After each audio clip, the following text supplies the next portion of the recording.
दारुड्याचा संसार किती कठीण असतो। समाज हा नेहमी पुरुषांपेक्षा जास्त जबाबदार स्त्रीलाच धरत असल्यामुळे स्त्रीच्या आयुष्यात अधिक संघर्ष असतो हे स्त्री देखील मान्य करूनच जगत असते।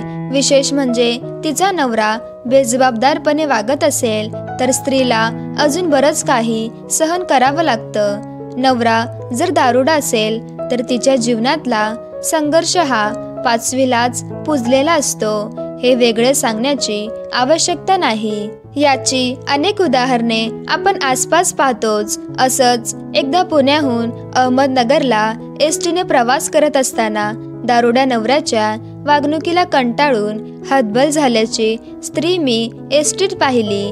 दारुड्यासोबत संसार थाटणं किती अवघड असतं हे मी त्या दिवशी प्रत्यक्षात अनुभवलं। आज मी तो किस्सा आपल्याशी शेअर करणार आहे। आवडला तर नक्की शेअर करा। मी नेहमीप्रमाणे काही कारणास्तव पुण्याहून अहमदनगरला निघाले होते। पुढे गेल्यानंतर काही अंतरावर बसमध्ये काही लोक बसले। बस चालू झाली।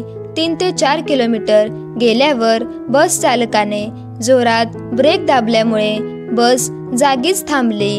बसमधील उभे असलेले सगळे लोक पुढच्या दिशेने झुकले, कारण तोल सांभाळण्यापलीकडे गेला होता। चालकाने ब्रेकच तेवढा जोरात दाबला होता। माझ्या बाबतीत देखील तसेच झाले।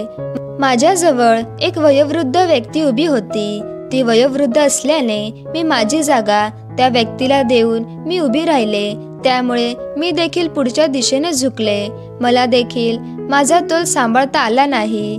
त्यामध्ये एक दारू पिलेला व्यक्ती एकदम लोकांच्या अंगावर पडला। त्यामुळे लोक वैतागले। त्याला पाठीमागे आहे तिथं जाऊन बसण्यास सांगण्यात आले, परंतु तो पाठीमागे जात असताना महिलांना धक्का लागला तर लोक समजून घेतीलही, मात्र एका दारुड्याचा धक्का म्हणजे सहन न होणारी गोष्ट असते। दारुड्याचा त्या महिलेला धक्का लागल्यामुळे अनेक जण त्याला खाली उतरावा म्हणू लागले। सगळे लोक खाली उतरावा म्हणत असल्याने कंडक्टर देखील काही बोलला नाही। तो देखील त्या निर्दयी लोकांच्यातच सामील झाला। त्या संपूर्ण एसटी मध्ये त्याच्या मदतीला कोणीही धावायला तयार नव्हतं। तो एकटा असता तर गोष्ट वेगळी होती, मात्र त्याच्यासोबत त्याची हतबल झालेली पत्नी आणि कडेवर असणारी 2 लेकरंही होती। तरी सुद्धा त्या महिलेची कोणालाही दया आली नाही। हे पाहून डोळ्यात पाणी आले। हतबल झालेल्या त्या महिलेचं वाईट तर वाटत होतं, मात्र त्याहून अधिक वाईट मला हा समाज किती निर्दय झाला आहे याचं वाटत होतं। ठीक आहे, एका दारुड्याचा सगळ्यांना त्रास होत होता, मात्र असा कोणता त्रास होत होता ज्यामुळे एका महिलेला तिच्या कडेवर 2 लेकर असतानाही तिला आणि तिच्या नवऱ्याला बाहेर काढण्यात या मंडळींना कसलीही शरम वाटत नाही। त्या दारुड्याला खाली उतरवण्यासाठी एसटी चालक पुढे सरसावला।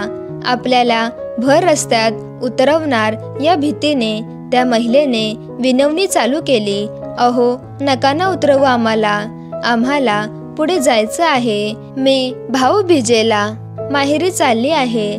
त्या स्त्रीचं वाक्य पूर्ण होते की नाही तोपर्यंत माझ्या डोळ्यातून पाणी टपकलं। आता माझी सहनशीलता संपली होती। मी पटकन पुढे आले। न राहून मी त्या कंडक्टरला सुनावलं, माणूस म्हणून तुम्ही स्वतःला एक प्रश्न विचारा, आज जे तुम्ही करताय ते बरोबर आहे का? कंडक्टरच्याही चूक लक्षात आली होती। माणूस म्हणून या कृत्याचं कधीही समर्थन होऊ शकत नाही हे त्याला चांगलंच उमगलं होतं। माझ्या गळ्यात असणारे महाराष्ट्र लोकशाहीचे ओळखपत्र पाहिलं आणि तो दचकला। मी विचार केला असता तर त्याची खूप मोठी ब्रेकिंग मला करता आली असती। प्रवास करता करता एक उत्तम ब्रेकिंग मी आमच्या संपादकांना दिलीही असती, मात्र माझ्या त्या ब्रेकिंगने त्या महिलेला काय मिळणार होतं? एसटीत प्रवास करत असणाऱ्या कठोर समाजाचं प्रदर्शन करून मला काय मिळणार होतं?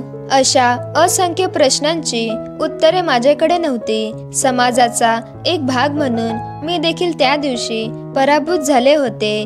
मी पत्रकार आहे समजल्यानंतर एसटीत प्रवास करणाऱ्या एकाही माणसाचं तोंड उघडलं नाही.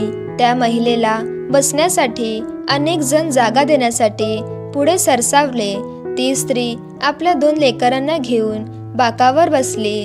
सामान्य माणूस समाजात कमकुवत असेल तर त्याची किती पुळवणूक होऊ शकते. आयुष्य जगत असताना त्याला किती अडचणींचा सामना करावा लागतो.